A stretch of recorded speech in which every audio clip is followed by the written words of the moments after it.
Bonsoir à tous, bienvenue. Le calendrier pour l'élection des députés à l'Assemblée nationale est désormais connu. La campagne débute le 26 février et prendra fin le 4 mars 2021. L'un des enjeux cette année, la représentation des femmes dans les assemblées élues.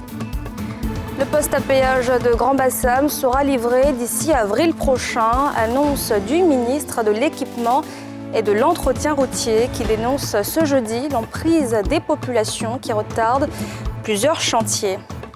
Et puis 4 casques bleus ivoiriens morts au Mali, c'est le lourd bilan de l'attaque perpétrée hier sur l'axe Douentza-Tombouctou. Le président Alassane Ouattara rend hommage à ses soldats, les premiers tombés en opération au Mali.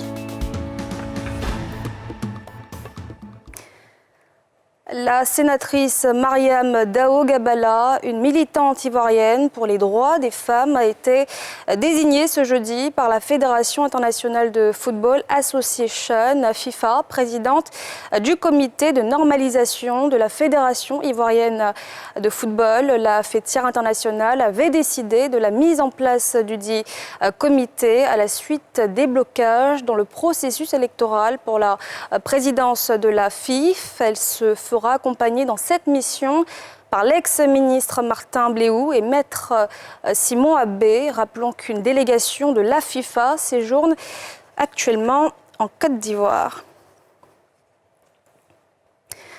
Je vous le disais en titre, la campagne électorale pour les législatives du 6 mars débute le 26 février. Elle prendra fin le 4 mars, un calendrier dévoilé par la Commission électorale indépendante ce jeudi aux partis politiques et aux organisations de la société civile. À cette occasion, plusieurs équivoques ont été levés par la CEI, notamment sur les cas de double nationalité. De leur côté, des partis politiques ont plaidé pour une flexibilité sur les dossiers n'ayant pas atteint le quota de 30% de femmes candidates, l'un des enjeux majeurs de ce scrutin. Tim et danger, Fulgence Kissédou. Le programme des législatives du 6 mars 2021 est désormais connu des parties prenantes. À la faveur d'une rencontre initiée à cet effet, le président de la commission électorale indépendante a décliné les grandes étapes. Une fois arrêté et publié, il est fait obligation à la commission électorale indépendante de déposer la liste retenue au Conseil constitutionnel. Et cette transmission se fera donc le 1er février. La campagne, elle est ouverte le 26 février au 4 mars. Nous proclamerons les résultats provisoires le mardi 9 mars. Profitant de cette rencontre tripartite pour des élections inclusives, le magistrat président de la CEI a fait des précisions sur des points qui font couler encre et salive. Il s'agit entre autres de la question de la double nationalité et du numéro de la carte d'électeur pour le paiement de la caution. J'ai reçu des coups de fil des citoyens à l'étranger dénonçant le comportement de certains candidats, faisant état de ce que ceux-ci se seraient prévalus de d'autres nationalités. Si tel était le cas, il ne nous appartient pas, nous, commission électorale, de statuer sur la nationalité. Cela est ressorti à la compétence du juge de droit commun, chargé de la nationalité. Au niveau des élections législatives, ils vont souvent jusqu'à 3 000 candidats. Et tout le monde paye 100 000 francs. Donc, pour éviter l'homonymie, ils ont souhaité qu'on mette le numéro de la carte d'électeur. Ce n'est pas une condition, mais ce sont des modalités pratiques d'exécution d'une tâche. Des participants dans les groupements de l'opposition, eux, plaident une flexibilité de la CEI sur les 30% de candidatures féminines à présenter. Il y a quelques difficultés d'application, pas parce qu'il y a un refus, mais c'est la difficulté d'application. C'est pour ça que nous avons plaidé. Au lieu d'une rigidité, l'application rigide de la loi, il faut une flexibilité. De sorte que nos listes ne soient pas rejetées parce que nous n'avons pas pu obtenir les 30% comme la loi le prescrit. Nous avons conclu par l'explication du décret d'application de la loi de 2019 sur les 30% de représentativité des femmes à tous les scrutins. Donc les débats se sont déroulés dans un esprit fraternel. Les résultats provisoires sont fixés au 9 mars prochain. En cas d'égalité parfaite, des nouvelles élections vont être organisées pour départager les candidats concernés. Le poste à péage de Grand Bassam sera livré d'ici avril prochain. L'état d'avancement des travaux est à 80% selon le ministre de l'Équipement et de l'Entretien routier qui dénonce ce jeudi l'emprise des populations qui retardent plusieurs chantiers, notamment celui du boulevard Al-Chalm et de l'ancienne route de Bingerville. Nadjaïja Tanguy-Kona. Grand Bassam, première escale de cette tournée de constatation du ministre de l'Équipement et de l'Entretien routier sur les chantiers de la République. Le péage de 16 couloirs en cours de réalisation sur l'autoroute. Relevant la proximité de certaines habitations aux abords de cette voie express, le ministre a exprimé le besoin de les déplacer tout en expliquant l'intérêt de ce poste à péage. C'est une infrastructure importante qui permet donc à tous ceux qui vont vers Assini, vers Aboisseau, d'emprunter cette infrastructure. L'entretien d'une telle voie coûte énormément d'argent. Il y a des maisons qui sont à moins de 5 mètres de l'autoroute, donc pour la sécurité même de ceux qui habitent ces maisons, nous sommes obligés donc de les faire partir. Nous, ce que nous espérons en tant que premier magistrat de la commune, c'est que ces administrés-là soient dédommagés pour que cette entreprise soit libérée.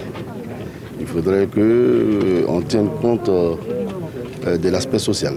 Après Grand Bassam, cap sur le boulevard Al-Chalm à Marcory.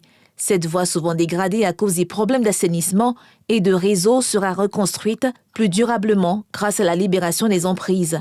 Au terme d'environ 4 heures de visite terrain, c'est sur le site des travaux de renforcement de l'ancienne route de Bingerville que le ministre a marqué l'arrêt final.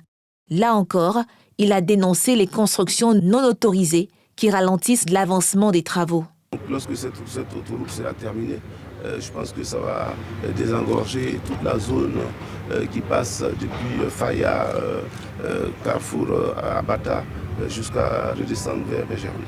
Notant que malgré les obstacles, le ministre s'est engagé à veiller à la livraison de ces infrastructures routières, le poste à péage de Grand Bassam, à 80% de taux d'exécution sera livré d'ici à avril prochain. La Direction générale des impôts était face aux journalistes ce matin au cours d'un petit déjeuner de presse. Objet principal des échanges, les nouvelles mesures de l'annexe fiscale, sujet à plusieurs polémiques ces derniers jours. Pierre Dipomélin, Harouna Zeba. Expliquer et lever des équivoques sur les nouvelles mesures contenues dans l'annexe fiscale à la loi de finances du budget de l'État de Côte d'Ivoire pour l'année 2021. C'est l'exercice pédagogique auquel s'est livré le directeur général des impôts face aux journalistes.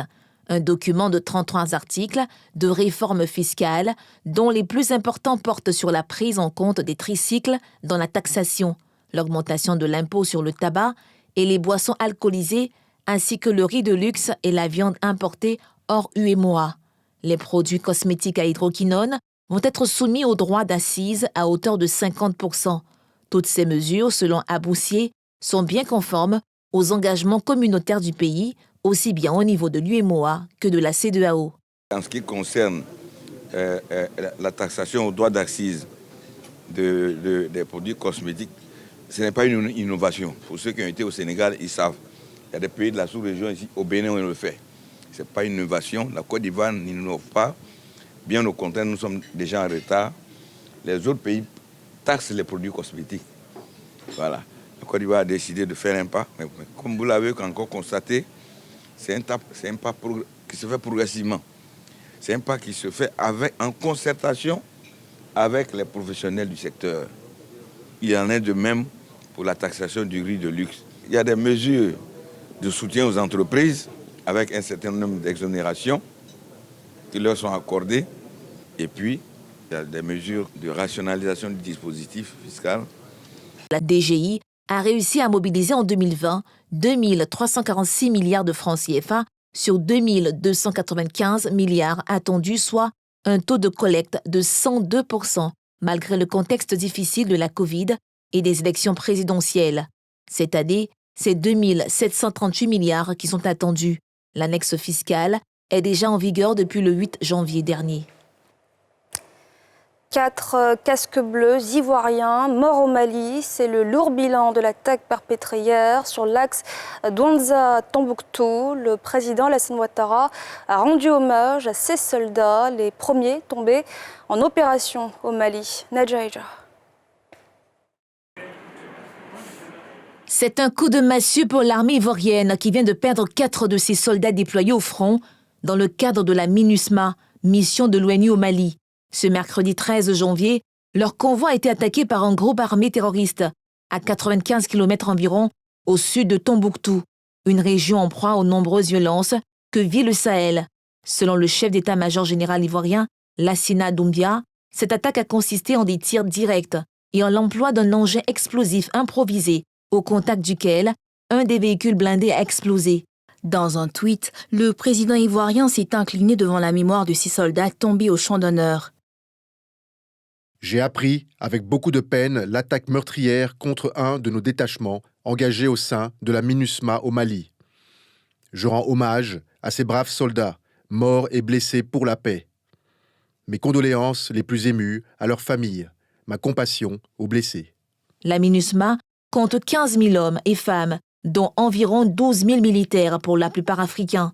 Depuis son déploiement en 2013, cette mission de paix de l'ONU a perdu plus de 230 de ses membres, dont environ 145 en raison d'actes hostiles et se positionne comme la plus meurtrière au monde pour les casques bleus. La Côte d'Ivoire contribue à l'effectif de la MINUSMA avec un bataillon de 816 hommes.